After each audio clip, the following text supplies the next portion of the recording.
लोह पुरुष सरदार वल्लभ भाई पटेल के साथ ही राष्ट्रगीत वंदे मातरम भी उत्तर प्रदेश के हर विद्यालय में गायन इसका अनिवार्य करेंगे, हर शिक्षण संस्थान में इसका गायन अनिवार्य करवाएंगे, जिससे उत्तर प्रदेश के अंदर हर नागरिक के मन में भारत माता के प्रति, अपनी मातृभूमि के प्रति श्रद्धा और सम्मान का भाव जागरूक हो सके।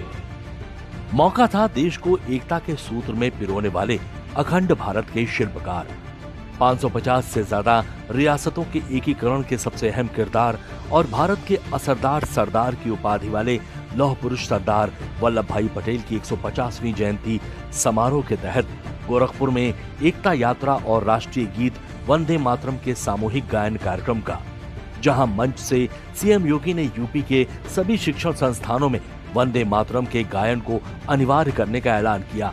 साथ ही इसके खिलाफत में बड़े सियासी दलों की मंशा पर भी सवाल खड़ा किया। जब अखिल भारतीय स्तर पर वंदे मातरम राष्ट्रीय गीत के 150 वर्ष पूर्ण होने के उपलक्ष्य में आयोजन प्रारंभ हुए, तो फिर वही स्वर फूटना प्रारंभ हो गया। समाजवादी पार्टी के एक सांसद ने फिर से विरोध करना प्रारंभ कर दिया। ये वही लोग हैं जो लोग 31 अक्टूबर को सरदार वल्लभ भाई पटेल की जयंती के कार्यक्रम में शामिल नहीं होते, लेकिन जिन्ना को सम्मान देने के किसी कार्यक्रम में शर्मनाक तरीके से शामिल होते हैं। इसके साथ ही सीएम योगी ने जाति, धर्म और क्षेत्र के नाम पर समाज को बांटने वालों की पहचान बताते हुए इसे नए जिन्ना को जन्म देने की साजिश करार दिया। ये जाति के नाम पर, क्षेत्र के नाम पर, भाषा के नाम पर ये विभाजन, ये नए जिन्ना को पैदा करने की साजिश का हिस्सा है। हमें याद करना होगा, अब भारत के अंदर फिर से कोई नया जिन्ना पैदा न होने पाए, और वो जिन्ना अगर पैदा होने का साहस करता है तो हमें उससे पहले कि वो भारत की अखंडता को चुनौती दे, उसको पहले ही दफन करके रख देना होगा। राष्ट्रीय गीत वंदे मातरम पर ताजा विवाद की शुरुआत संभल से सपा सांसद जियाउर रहमान बर्क के उस बयान से हुई थी, जिसमें उन्होंने राष्ट्रीय गीत वंदे मातरम के कुछ शब्दों को उनके मजहब के खिलाफ बताते हुए इसकी खिलाफत की थी। तभी से बर्क के बयान पर घमासान छिड़ा हुआ है। अब देखना होगा कि सीएम योगी के इस बयान के बाद ये विवाद कहां जाकर थमता है।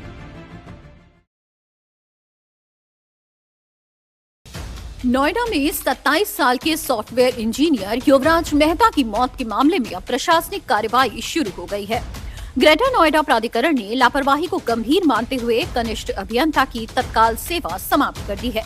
वहीं सड़क सुरक्षा में चूक के आरोप में 2 वरिष्ठ अधिकारियों को कारण बताओ नोटिस जारी किया गया है। पूरा मामला सॉफ्टवेयर इंजीनियर युवराज मेहता की मौत से जुड़ा हुआ है। गुरुग्राम में ड्यूटी कर घर वापस लौटने के वक्त युवराज मेहता की कार घने कोहरे के चलते घर से करीब 1 किलोमीटर पहले सेक्टर 150 एटीएस ली ग्रैंडियोस के समीप टी पॉइंट पर नाले की दीवार तोड़ते हुए मॉल के बेसमेंट के लिए खोदे गए 30 फीट गहरे गड्ढे में जा गिरी थी, जिससे 27 वर्षीय सॉफ्टवेयर इंजीनियर की डूबकर मौत हो गई थी। वहीं अब इस दर्दनाक हादसे के बाद प्रशासन हरकत में है। 27 वर्षीय सॉफ्टवेयर इंजीनियर की मौत के मामले में एक अधिकारी की सेवा समाप्त कर दी गई है, जबकि 2 अधिकारियों को कारण बताओ नोटिस जारी किया गया है। पुलिस के मुताबिक इस घटना के संबंध में 2 रियल एस्टेट डेवलपर्स के खिलाफ भी प्राथमिकी दर्ज की गई है। सड़क पर ब्लिंकर और संकेतक नहीं लगे होने की शिकायत पर यातायात प्रकोष्ठ के वरिष्ठ प्रबंधक और प्रबंधक को कारण बताओ नोटिस जारी किया गया। इसके अलावा क्षेत्र के कनिष्ठ अभियंता नवीन कुमार की सेवाएं तत्काल समाप्त करने के भी आदेश जारी किए गए।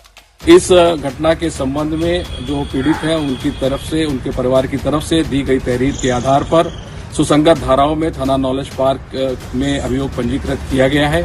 हादसे की जांच की जा रही है और जो भी इसमें दोषी पाया जाएगा उसके विरुद्ध कठोरतम कार्रवाई सुनिश्चित की जाएगी। फिलहाल मामले की जांच जारी है और दोषियों पर कार्रवाई की बात कही जा रही है। वहीं प्रशासन ने भविष्य में ऐसी घटनाओं को रोकने के लिए सुरक्षा इंतजामों की समीक्षा का दावा किया है।